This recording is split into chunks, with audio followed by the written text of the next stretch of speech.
when I was going through my divorce, I got the opportunity to come on board with Phlur, but to be honest, it was hard for me to feel inspired at the time. And I think that was my biggest blessing because that's how Missing Person was born. And Missing Person was really a story of where I was at. I was lonely. I was craving for love. I want to feel that skin-to-skin intimacy with someone because I was sleeping in my own bed. I haven't been alone for 15 years of my life.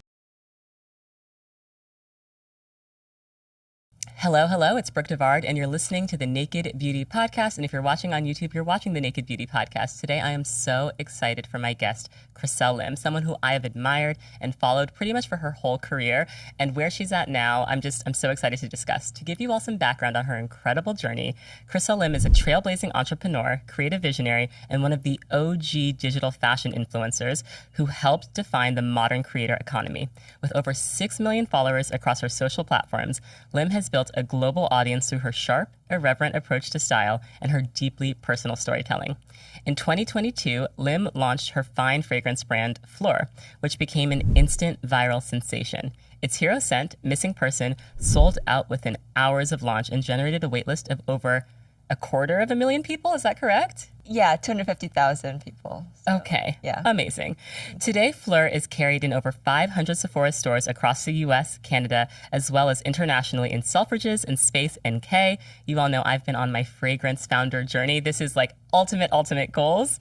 Most recently, Phlur was acquired by TSG Consumer Partners, and Chriselle will still stay on and serve as the brand's creative director. I'm so excited to welcome you to Naked Beauty. Thank you for having me. I'm a huge fan of you and your podcast, so this is truly an honor. Oh my gosh. Well, I remember I followed you for your incredible style, right? Like just the early days of like Instagram and fashion influencing, and that's probably how you cultivated most of your audience, right? Yeah. I started my fashion blog when I was in college and started YouTube just as a creative outlet. This was a time when influencer wasn't even a word. Right. Instagram wasn't around at all. And so it was pure passion. It was just a creative outlet for myself and a handful of other creators that was doing it, which was like Ami Song, Brian Boy, Yes. a few of us. And again, had no, I guess, goals to make money or create a business out of it because it didn't really exist. So it's pretty incredible to see where the industry is at now. Oh my gosh. Yeah. Well, you asked me when I started my podcast, and like you, I started my podcast before there was this whole industry around it. I just loved doing it. And here we are. So you kind of had that same thought going into being a creator. And I think that is really one of the reasons why your podcast is one of the best beauty podcasts and so successful is because it comes from a place of passion. Yes. Versus, oh, I should do this because there's a lot of money involved, right? Right. So, I mean, congratulations on your podcast. Thank you for saying that. Where did you grow up? I grew up in Northern California in a small town called Danville, and I also lived in Korea for about 5 years. My dad had to relocate there. I went to a foreign school in Korea, and I was in my teenage years, so a lot of kind of what I do and the beauty obsession and all of the learnings of beauty really came from my teen years in Korea. Oh, wow. Yes, I feel like we talk about Korea as this having this beauty industry that's so ahead of the curve. But I also would imagine that growing up there and being young and being a teenager, there would also maybe be a lot of pressure around beauty and the way that you show up. Did you feel that pressure growing up? Yes, I did. I felt it very early on. And Korea is incredible. They are so advanced. They have incredible technology. They are light years ahead when it comes to beauty. And that's why we all go there to get the best treatment for a fraction of the price that you can get it here. But I have to say that the beauty standards are quite challenging there, especially as a Korean American, not being a full Korean girl. I didn't look like everyone else. People thought I was darker because I'm a little bit more tan than the Korean girls there. So there was a lot of learnings about myself, like, oh, I don't look American when I'm in America, but I also don't look Korean when I'm in Korea. So that is kind of like that Asian American experience that I experienced at a very young age that defined who I am, that I'm so proud of today. Yes. So. Now, was the beauty standard to have fairer skin, and so that you were perceived as kind of a little bit outside of that beauty standard? But did you feel beautiful growing up? Were you aware of your own beauty? I didn't feel beautiful growing up.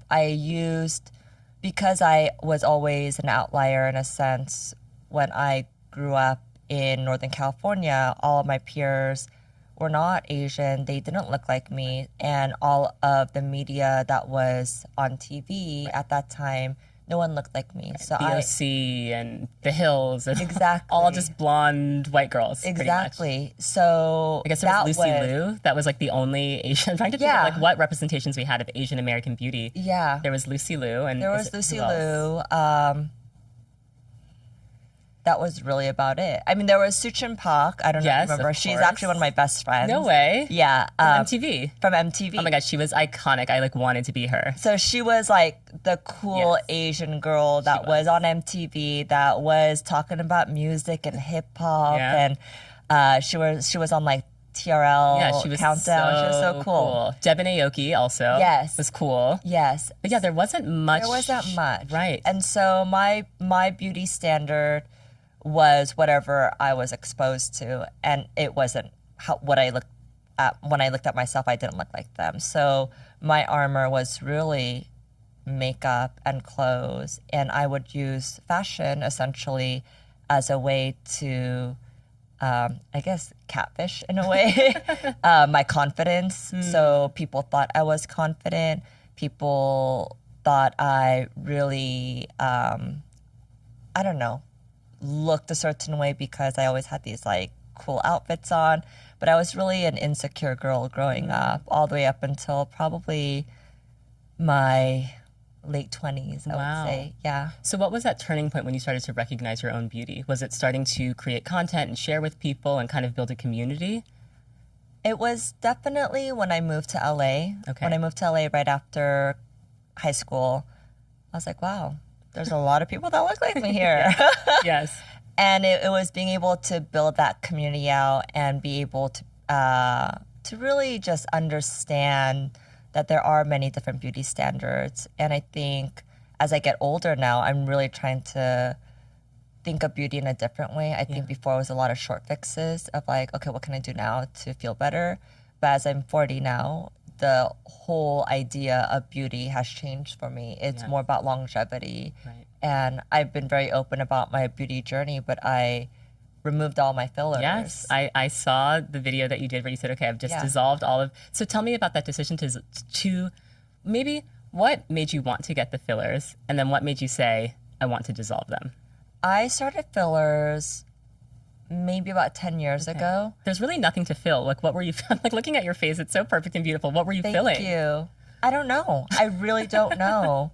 And that was a problem. And I think that is a problem that we, as online digital citizens, that we face all the time. Is like we're seeing other people do these things and we're like, oh, should I do this? Should I try this out? And there was lack of information when fillers were just coming on the market.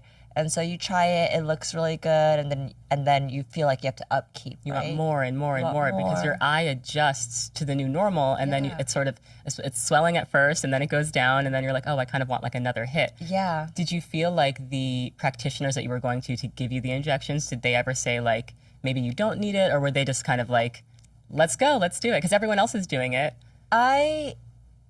It's really hard to say because I felt like I had to upkeep, and they wouldn't discourage it, but they would also say, it's really on you, but you probably don't need it. But I'm like, but I want it. It was like a drug, right? And then I think it was maybe 3 years ago where I was like, I just always look puffy, like always. And I was in denial that I was maybe just always so tired. I was eating the wrong food. But I finally went to a derm. Her name is Cindy at Bliss Point. And she was like, we need to remove everything. And I was like, I just needed to hear that from somebody, like someone professional, just to tell me that and have a game plan for me, because I don't know where to start. And so I went on my dissolving filler journey about a year ago, and it was hands down the best decision I've ever made. Yes. Yeah. What felt different immediately after making that decision? I think, again, it's coming back to myself. I'm also very open about talking about my divorce and losing myself along the way. I think we all kind of go into relationships, or we go into journeys or careers even, where we kind of lose ourselves. And I think I felt a little bit about that with my life in general.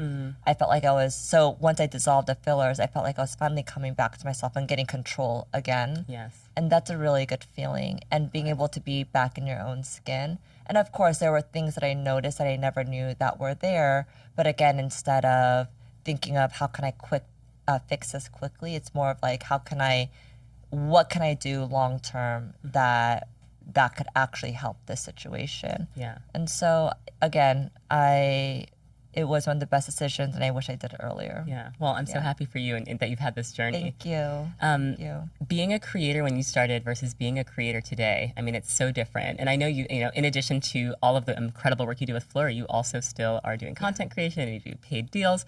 How do you think it's changed, like, the entire just influencer industry? It's changed a lot. I mean, when we first started, again, there was no industry. No one was paying anybody to create content. It was pure creative expression.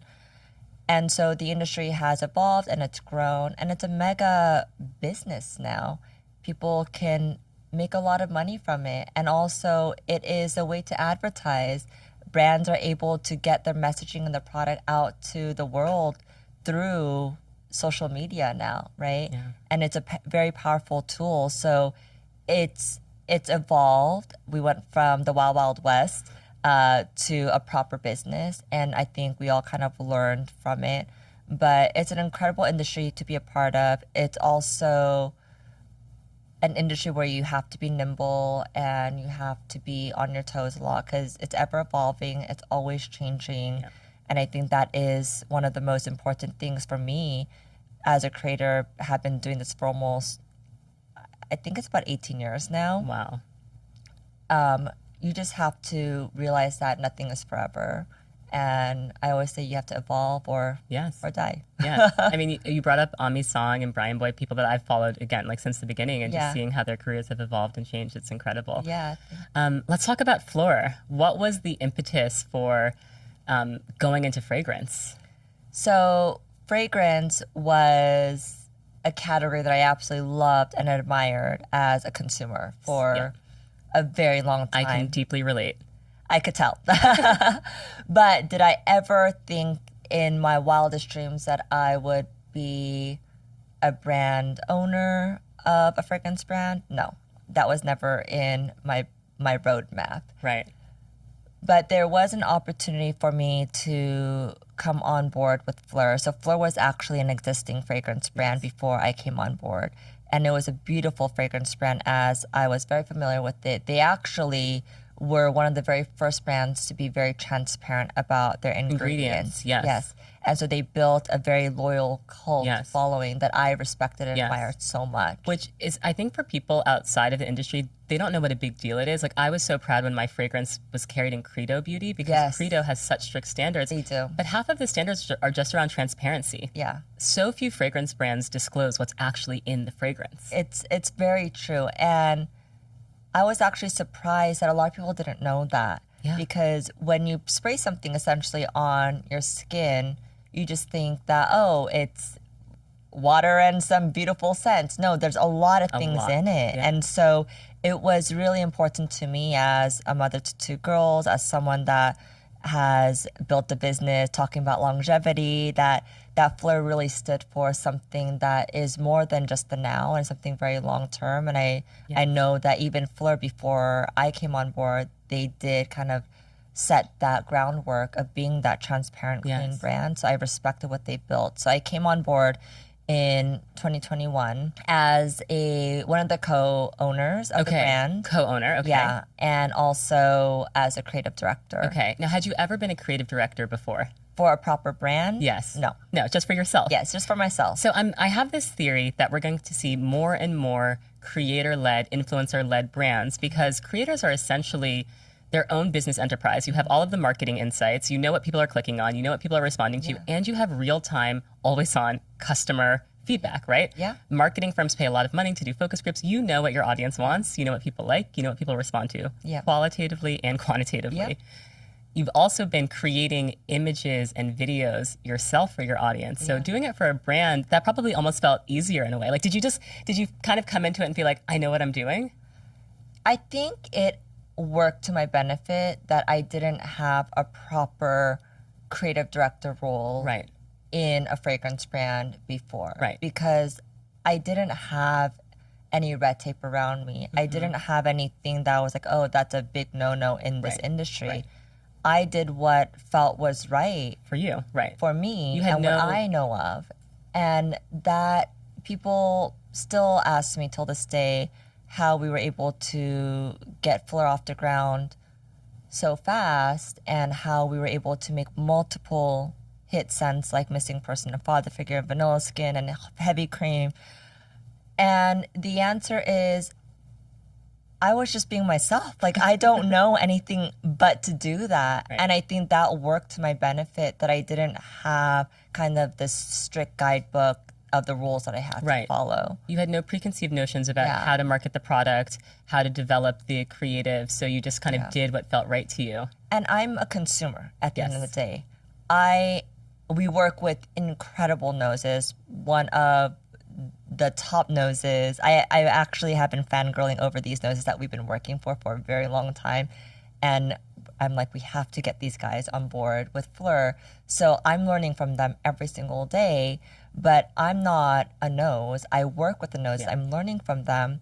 But for me, it's really about being able to, I have the pulse and the idea of what I want, and that's what's guiding me and my stories. And so it's been a beautiful collaboration, being able to work through these storylines and then present it to our noses and be like, okay, how can we bottle this up? Yes. And so it's just a beautiful partnership, and it really works well. Incredible. Yeah. I'm so eager for you to try my fragrance. I'm so excited. Yes, please try. It's interesting. I think I pretty much have received all of the fragrances you've launched for the past 2 years, and one of my favorites, I feel like, isn't necessarily the most popular, Solar Power. Oh my God. I love Solar Power because I like, you'll smell mine. The dry down is, it's neroli. It's neroli. Sandalwood, green tea. There's a brightness to it. Bergamot. Oh, it's beautiful. Yes, and then in the dry down you get some amber. Oh, the dry down is really unexpected. Thank you. Well, that bottle is yours. It's stunning. It's for me? That's yours. Thank you. Yes. I love collecting fragrances outside of Phlur. Like, I'm a fragrance lover. I shop fragrances. There's so much out there. Oh, congratulations. Thank you so much. And the packaging's beautiful. I love that it's like it feels like a jewelry box. Thank you. Yes, want to make it sustainable, something that you don't just throw away, that you can like really cherish. Oh, it's good. Oh, thank you. Huge compliment coming from you. So I think the drop that really got my attention was Tangerine Boy. The fragrance was beautiful, but it was all of the creative around it where I was like, oh, no one's really doing it like this. Like, this is different, right? Like, it really like kind of got my attention. I was like, let me pay like closer attention to Phlur. And you've had a lot of like releases. Yeah. What's that process like of deciding, like, how much of it is trend-based? How much of it is just like your intuition? Yeah. How much of it is based on previous sales of like past scents? There's no real formula. I wish I could say that it's 80% what I love and then 20% trend. There really is no rhyme or reason to it, but it's really what feels right. I think when it comes down, we have to, as a brand, we have to have our pulse on everything, right? So there are things that I want to do, stories that I want to tell, and then we'll go to our noses and be like, okay, can we create something like this? But then if they're like, but then we'll come back and be like, oh, we have too many gourmands in the family, right? So let's hold off on this one. We really need more floral, a part of this, where there's just not enough floral. Then we'll work on something with floral. So again, it has to be well balanced. But we also look at trend. I think Phlur is we're building a brand that's here to stay, but also we're aware of the trends that are happening. For example, strawberry letter. Yes, Yeah. there's just been this explosion around strawberry. Yeah. And so is strawberry letter one of your top sellers? So strawberry letter was an interesting story because we brought that because strawberry was having a moment. Yes. And we're like, this is going to be a very limited edition where we're just going to drop it. We have a beautiful scent. By the way, that strawberry was so hard to develop because it kept going sour. So we actually had it for, I think, about 3 years. It was one of our earlier scents that we wanted to launch, Wow. but we couldn't get the juice right. And once we finally did, strawberry happened to be trending. So we're like, perfect. We're going to release this, but we're going to make it limited because we feel like it's one of those trends that will come and go. So we dropped it. It took off. People were obsessed with it, and it sold out. And we had no plans of bringing it back. But then the demand on it was like we've never seen before. So now it's here to stay. So it's here. It's part of the Forever family for now. And so we also are very observant. And I wish we could know what's gonna take off. And sometimes I get it right. Oftentimes I don't get it right. But we're very nimble and we're open. And so we also let the followers and the fans of Phlur kind of tell us what more they want, and we really listen to that. Vanilla Skin, for example, started off as a body mist. It was our first, we dropped 3 body mists for the first time ever when we introduced body mist in our category. As a category, it was Mango Moon, Amber Haze, Vanilla Skin. My bet was on Amber Haze. I'm still an Amber Haze girl. Yeah. I'm still like, why hasn't this one?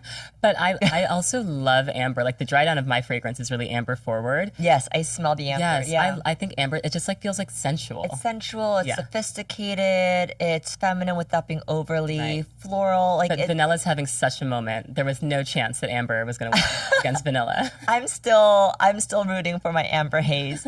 But Vanilla Skin really took off. And everyone was asking for it as a fine fragrance. And so we worked as quickly as possible to make it into a fine fragrance, and we did. And again, there was no plan to making Vanilla Skin into a fine fragrance, but because the demand was there, we were nimble and we were able to make it happen. So it's a little, again, a mixture of us putting things out there and letting the audience determine it and see how it goes.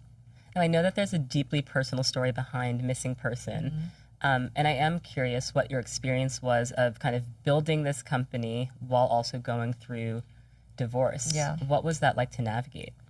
It was very blurry and hazy at the time when I was going through it. So when I was going through my divorce, I got the opportunity to come on board with Phlur, but to be honest, it was hard for me to feel inspired at the time. And I think that was my biggest blessing because that's how Missing Person was born. And Missing Person was really a story of where I was at. I was lonely. I was craving for love. I want to feel that skin-to-skin intimacy with someone because I was sleeping in my own bed. I haven't been alone for 15 years of my life. Like that was such a void for me. Like it just felt so weird. So I was like, can we create something? When I sprayed it, it felt like someone's skin. It felt like warmth just kind of against your body. And so when you smell Missing Person, you're like, huh, it's not an obvious scent. Right. It's a very slight skin scent. Clean scent. And that's the whole point. Right. And so I said I created this for myself really during the time of healing for myself. And I think that story lended to so many people where they were in a broken place and they were in a place where they were missing, whether it was an ex or whether it was their best friend that moved away or, I don't know, their grandma that passed away or a missing moment that they were craving to feel again.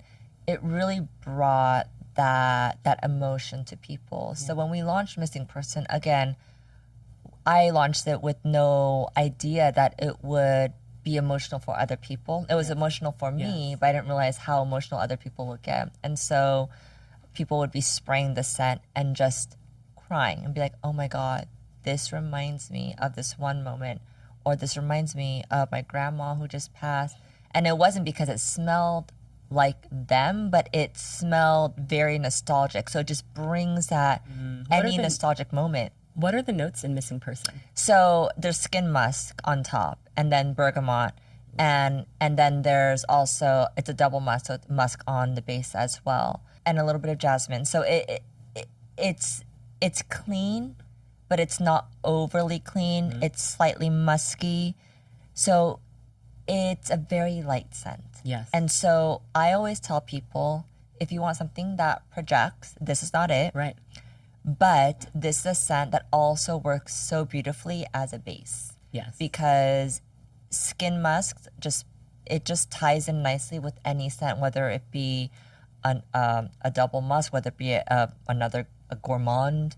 So when people are building out their Phlur collection, we always say Missing Person, whether you like strong scents or light scents, Missing Person is your white t-shirt of your closet. Yes. Everyone needs a Missing Person because it goes with anything. Yeah. Whether you throw on a pair of jeans with it, whether you put on a skirt, whatever it is, it works for everybody. Yes, I love that. I love the naming of your fragrances, like father figure. I love the copy on your site. I have somebody would here, and I'm actually going to pull some copy up from your website. So this is the description, and I want to hear from you how this fragrance story came together. So this is somebody would. Not afraid of intimacy, a bright burst of bergamot floats into watery cyclamen. Am I saying that correctly? Cyclamen, and leathery saffron accords before grounding itself in a creamy sandalwood and spicy amber. Cozy, warm, undeniably sexy. You may have found the one.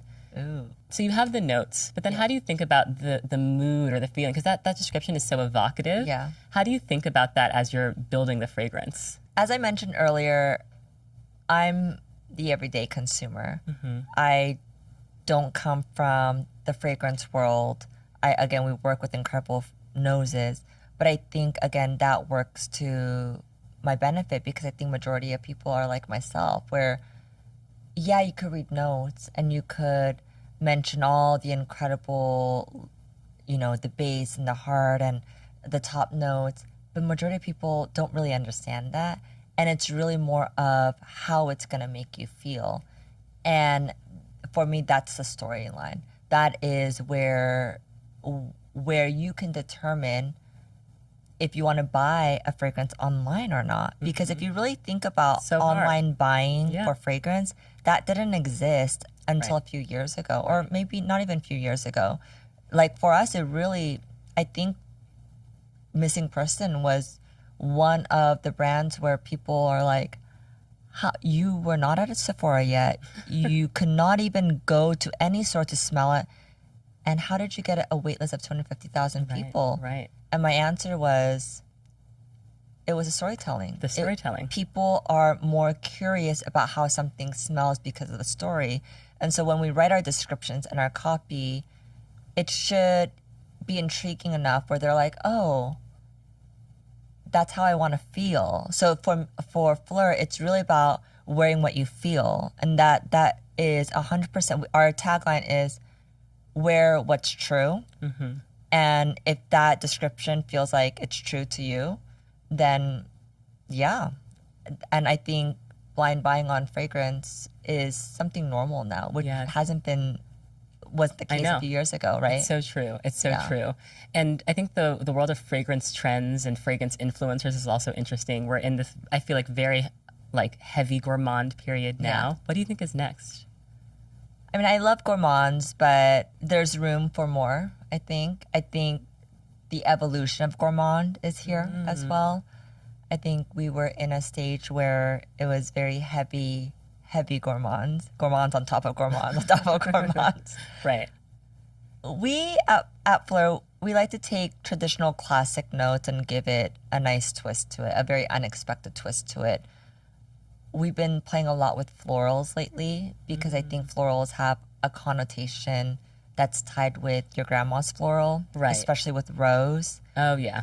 And But you released a rose scent recently Yes. that's beautiful. Thank you. It almost reminds me of like a rose water. I spent a lot of time in Turkey. My husband's Turkish. Oh, I love. And it feels like, it almost reminds me of like rose Turkish delight. It's like a little, it's sweet, but it's not cloying. It's really beautifully done. Yes, thank you.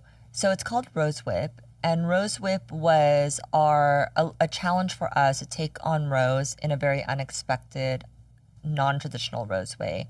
And so there's no real leather note in it, but it dries down slightly leathery. And so there's a very kind of big turn as it dries down. So you will smell the rose at top, but then once you give it a few seconds, you're like, oh, this is really sexy. This was not what I thought a rose was supposed to smell like. And so we love when people say things like that, especially with something like vanilla too. The amount of people that have come up to us and say, I am not a vanilla girl, but I love vanilla skin. Yes. And that's what we want people to know Phlur as, is taking something classic and giving it a nice twist. Phlur twist to it. Yeah. Well, I can't have you here and not ask you about all of your skincare products, your makeup products, the hair products, because I feel like you use the best of the best and you look so great. What are the skincare products that you're absolutely loving right now? Oh gosh, I have so many. I know you do. I have so many. And it's true. People are like, do you actually use that many skincare products? I'm like, yes, Yep. and more. Like things that you don't even see online. My nighttime routine is very extensive. Give it to us. If there's ever a place where you can share an extensive nighttime routine, it's on Naked Beauty. Okay. Well, again, because I'm thinking longevity, Yeah. right? And so before it was like, oh no, like I could just go get Botox and fillers to like fix it. I dropped that kind of, and I'm not saying I'm never getting Botox again. I know there are benefits to it. But as of now, I'm trying to test out a period where how long I can go without it. And so I take my nighttime routine very seriously. I do the Metacube first. Okay. I know it's very viral and trendy, but if you're consistent with it, it works wonders. Okay, I have one from my dear friend Sir John, who's another creative director, and he's like, you have to use it. It will totally transform your skin. And I feel so intimidated by it. I just need to I just need to get going. You Start use off it every light. night? Start off light Okay. because there's 5 different modes to it. Okay, Or sorry, there's 5 modes, but there's also different levels. The high level, which I'm at, don't jump to it. Okay. Like, you're just like, oh my God, this is like, it's intense. Okay. So you have to work your way up to Okay. it. So start off with level 1 or 2. But for me, there's different modes. For me, I'm an oily skin girl. So I do the blue light, which is great for just controlling oil.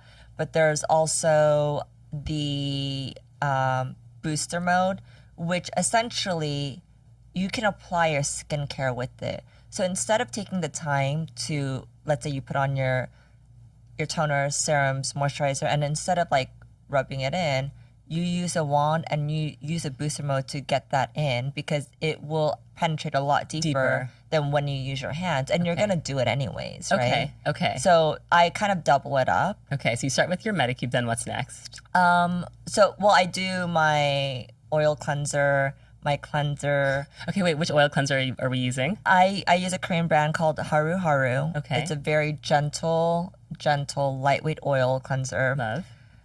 I use Is Clinical, I don't know what the cleanser. The one in the blue bottle. The blue bottle. Clear blue bottle is Clinical Cleanser. Yep. Yeah. The gel cleanser. The gel cleanser. Like, been my holy grail for years now.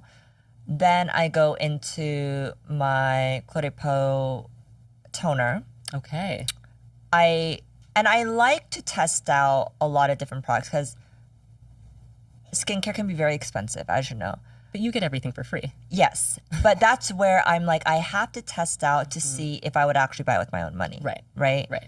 Because if I wouldn't buy it with my own money, then It really has to work. yeah, Right. it has to work. And also testing out Korean skincare that's so cheap. And it's just as price-wise, good. And that's just as good. Right. I know, it's crazy. And so I like to do like kind of a comparison of, is this worth it if this one is as good, but this one's great, right? What's the best cost-effective K-beauty brand you've discovered? Haru Haru. Haru Haru. Okay. Yeah, I'm ordering Haru Haru. tonight. Can't wait. their rice toner. I mean, it's black rice toner. It's incredible. Okay, I need Yeah. to try. I need to try. Okay, so we're at toner. What's next? Serum. Okay, what's your I go-to right now? My go-to for a long time has been Clorepo. It's just called the serum. But again, I test out many different products. One product that I recently have tested out for the past 3 months, it's a newer brand called Eighth Day. I knew you were gonna. How did I know you were gonna say eighth? Really? I just knew you were gonna say that. So I've been using Eighth Day, and I really like it. So you help me out because I really like it. It's kind of, it feels plain, like it does. Yeah. It's not like, oh my, but then my skin really loves it. So people have been asking me, is it worth it? Is it worth the money? And I'm like, I can't tell you if it's 100% worth it. All I can say is my skin is enjoying it, and it's working for me. That's why skincare is so tricky, especially when you're trying to share with your audience.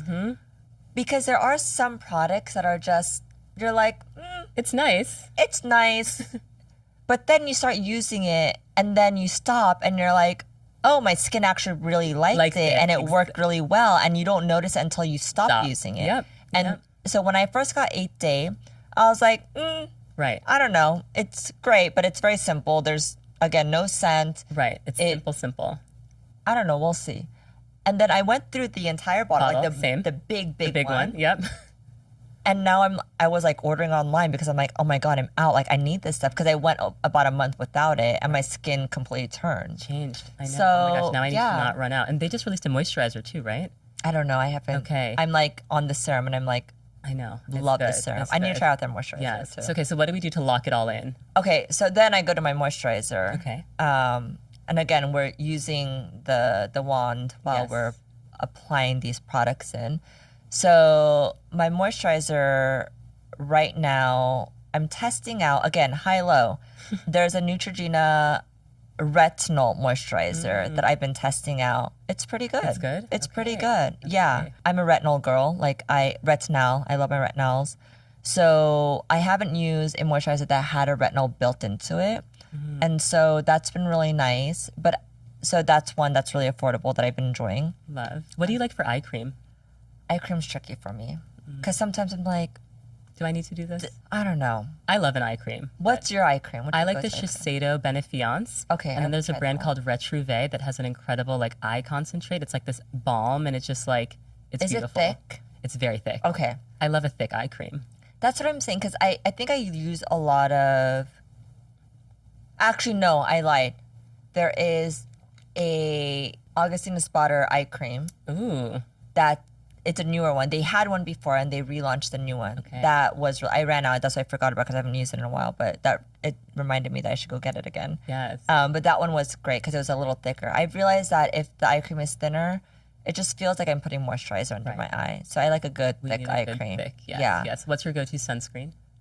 I have 3 again, kind of across the board. They're as far as K Beauty, more affordable. There's this brand called Cell Fusion C.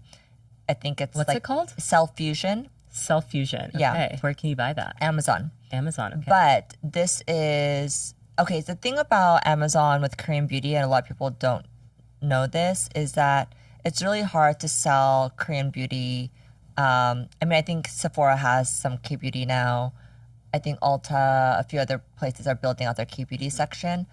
But the easiest way for a lot of these Korean brands to enter the market is through Amazon. Because I know there's a lot of kind of question marks of like, should I buy my beauty products from Amazon? But Cell Fusion is one of the most popular skincare brands in Korea. And it's actually the one sunscreen brand that all the derms, they give you after your treatments before you walk out of the Oh, clinic. wow. Interesting. Yeah. And so that's I always have that in my bag. Go to, if you want like a good, just, I'm going to check it out. yeah, it's $15, I think. Love. Effective. It blends in well. There's no white cast to it. As far as my most expensive Yeah, give me the sunscreen expensive is one. Clorepo. Okay. This sunscreen is so beautiful. Like I can't even describe. It's so silky gosh. and it just makes your wanna try. skin.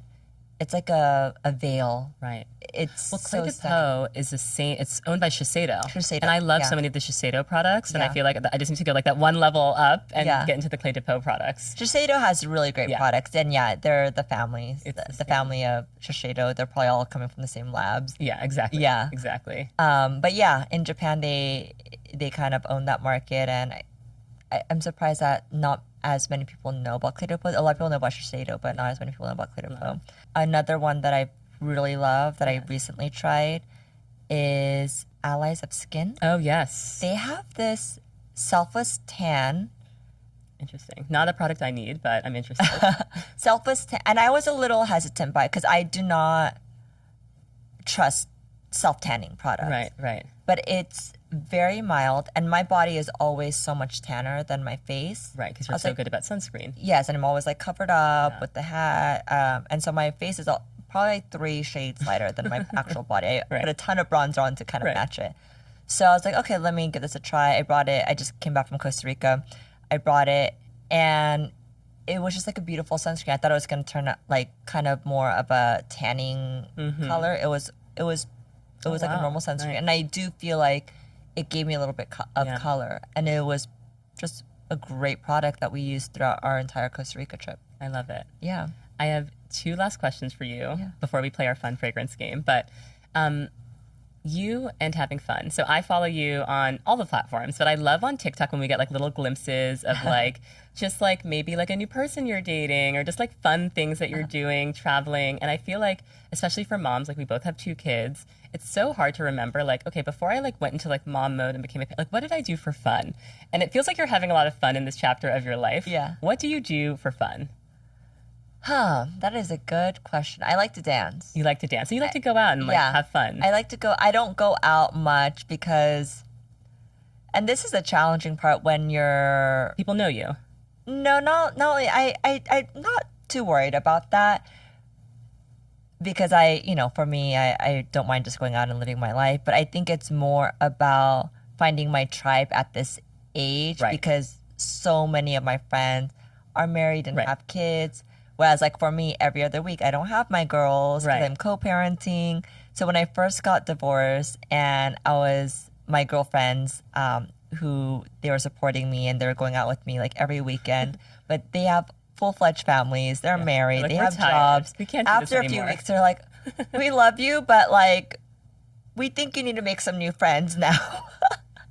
We're tired. So I think that gets a little Hard. Yeah. finding a group of women kind of on that same wavelength and that freedom to be able to go out. But I think, I have my rhythm now. I have my core group. And I had a lot of fun though during that period. Yeah. I went out a lot. I love it. I got into creating content and it became just an obsessive passion of mine, and it turned into this mega kind of career and Business, job. I never really got to enjoy free time at a young age, so I was able to really do that in my late 30s. Yes. And it was a great experience. I love that for you. Yeah. And then I have to ask, for women that are so busy running a business, raising children, what do you do to relax, to truly relax? Because I think it's something that really successful people struggle with. Yeah. I struggle with it too. I mean, we just came back from Costa Rica, and I think the only way to get me fully, I want to say relax, because I think it's hard for me to relax unless I don't know, like there's no kids, no phone, nothing, is something that takes like an insane amount of attention needed. Yeah. And that is actually really good therapy for me. So we did this challenge course where we were like way up in the air, and you can't think at that point of anything else but that. Right. And so just figuring out creative ways of trying new things that I'd never tried.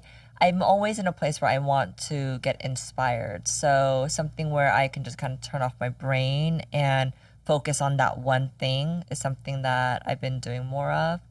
My daughter is a horse rider, so I'm like, maybe I should give that a try. But I'm not gonna lie, I'm not the best at relaxing, and it's a journey that I'm still trying to figure out how that looks like. Yeah. My relaxing is sleeping at this point, if I can. Honestly, very relatable. I mean, how about you? I struggle with it as well. I Yeah. think for me, it's watching really great content. So like watching movies or watching like really great series where it's just like the phone's away and you're just like so enraptured in this like world of drama. But that's why reality TV, everyone's obsessed with. So I don't watch reality TV. It's Yeah. not for me. Yeah.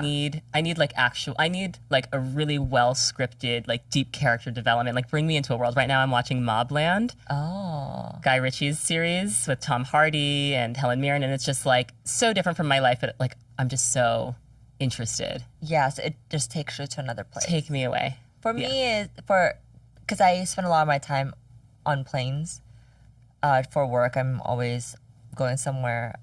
I love reading. I love fiction books, and I think that's kind of gives Reading. that same Yes. experience of At a taking you much away. better level. Escapism. Yes, at a much better level. I need to get better at reading books. Well, I think it's because I'm always tied to the screen. You need a break. I'm like, I don't want anything visual in front of me right now. I want to kind of use my imagination for once.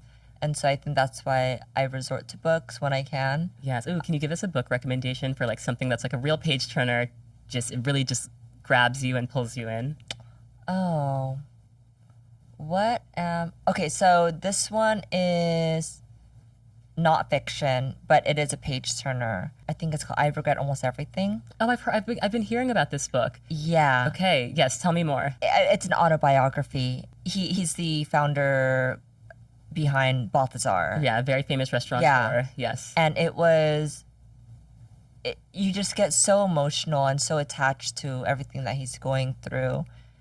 And you're like, someone who has everything hates himself so much, and you just get so wrapped up into his world. Wow. You're the third person to mention that book to me, Really? so I need to read it. It's really good. Okay, I'm gonna check it out. I'm not done yet, but I'm almost done, and I went through that book faster than any other book that I've Wow. been through. So Wow. yeah. Yeah, I love when people can be really vulnerable and reveal the less attractive parts of themselves. Yeah, and I also think there's something to be said of, at least for me, when it's an autobiography, you know that someone's actually lived it. It makes me feel more compassionate for people and situations. Yes. Yes. So My final question, when do you feel most beautiful? I feel the most beautiful when I have absolutely no makeup on and I have my entire skincare routine done, and I'm going to bed knowing that I gave it my all that day with my kids, my work, and I could just like rest and be at peace with myself. Yeah, when I'm at peace with myself at the end of the day. I love that. Yeah. Well, thank you so much, Chriselle, for sharing so beautifully today on Naked Beauty. It was such a pleasure getting to know you more. Thank you for having me. Yay.